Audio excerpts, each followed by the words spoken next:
मौत से मिलाना हमें आता है।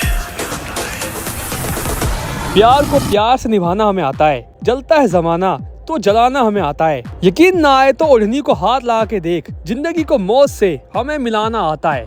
ये दमदार डायलॉग शायद पूरे भोजपुरी इंडस्ट्री में अब गूंज सा रहा है। और यूं कहे तो अभी से कुछ घंटे पहले जैसे ग्लोबल म्यूजिक पे पवन सिंह के काला ओढ़नी का टीजर आता है, शायद सभी की निगाहें ठहर से जाती है, क्योंकि पवन सिंह का दमदार डायलॉग, खतरनाक फाइट सीन और दमदार लुक को देखकर शायद सब किसी की आंखें फटी की फटी रह गई। क्योंकि फाइनली काला ओढ़नी के टीजर को आप सभी के बीच लॉन्च कर दिया गया है और अब बारी है तो काला ओढ़नी के फुल वर्जन की। और इसके साथ ही जान लीजिए वो 5 फैक्ट काला ओढ़नी गाने से जुड़ी, जिसको जानकर शायद आप सभी हिल जाओगे। तो वीडियो बने रहिए और बात कर लेते हैं सबसे पहले फैक्ट नंबर 1 की। जिस सीन को ध्यान से देखिए और बैकग्राउंड में आप सभी को दिख रहा होगा एक स्टेडियम है, जिस स्टेडियम का नाम है टेकाना। और यूं कहे तो ये इंटरनेशनल स्टेडियम है।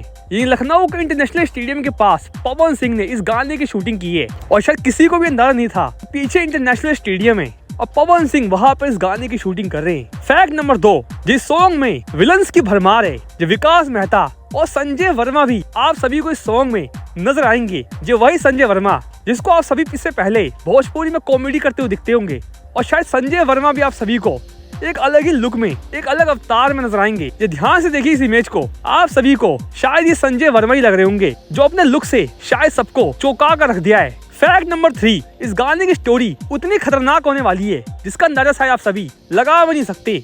और टीजर को देख के लगता है कि पॉलिटिशियन वर्सेस पवन सिंह की खतरनाक फाइट होगी इसमें। एक तरह से पवन सिंह शायद इलेक्शन लड़ने के लिए उस बाहुबली को रोकेंगे और वो बाहुबली पवन सिंह के साथ शायद दुश्मनी निभाते हुए दिखेगा। और ये सारी स्टोरी आप सभी को गाने में ही पता लग पाएगी कि आखिर माजरा क्या है। फैक्ट नंबर 3, जिस गाने का बजट शायद आप सभी जानकर हैरानी में पड़ जाओगे। और यूं कहे तो जितने का शायद ये गाना शूट हुआ है, इतने में तो भोजपुरी में एक फिल्म बन जाती है। जो दमदार वीएफएक्स, फाइटिंग सीन्स, और यूं कहे तो बॉलीवुड के कई दिग्गजों ने इस वीडियो सॉन्ग पर काम किया है। तो ये विकास मेहता भी साउथ के एक बड़े एक्टर है, जो आप सभी को इस गाने के विलन के तौर पर दिखेंगे। तो ये महंगे साउंड इफेक्ट भी आप सभी को इस सॉन्ग में देखने को मिलेंगे।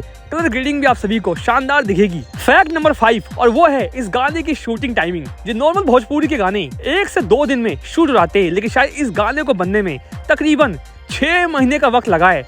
और ये अच्छा खासा वक्त है। इतने में शायद भोजपुरी की कई फिल्में शूट होके बन भी जाती है, लेकिन शायद इस गाने को तकरीबन 6 महीने लग गए। जी आज से तकरीबन 6 महीने पहले पवन सिंह ने इस गाने को शूटिंग की थी और एडिटिंग से लेकर सब कुछ काम किया गया इस पर बारीकी से। वीएफएक्स भी हाई है और इन सभी को मिलाकर लगभग 6 महीने का लंबा वक्त लगा है इस गाने को बनाने में। और अब फाइनली ये गाना आप सभी के बीच बनकर तैयार है। टीजर भी आप सभी के लिए लॉन्च हो चुका है, मोशन पोस्टर भी आप सभी के लिए आ चुका है। और अब फाइनली बारी है इस गाने की। वैसे पवन सिंह ने इस गाने के साथ ऐसा ब्लास्ट किया है कि इस धमाके की गर्मी शायद यूपी बिहार से बाहर तक जाएगी और शायद ये भोजपुरी इतिहास का सबसे महंगा गाना होगा। तो फाइनली दोस्तों, कौन कौन इस गाने का इंतजार कर रहा है और कैसे लगा सभी को इस गाने से जुड़ी 5 फैक्ट। वीडियो अच्छी लगी तो वीडियो को लाइक कीजिए, चैनल कीजिए सब्सक्राइब। मिलते हैं नेक्स्ट वीडियो में। धन्यवाद।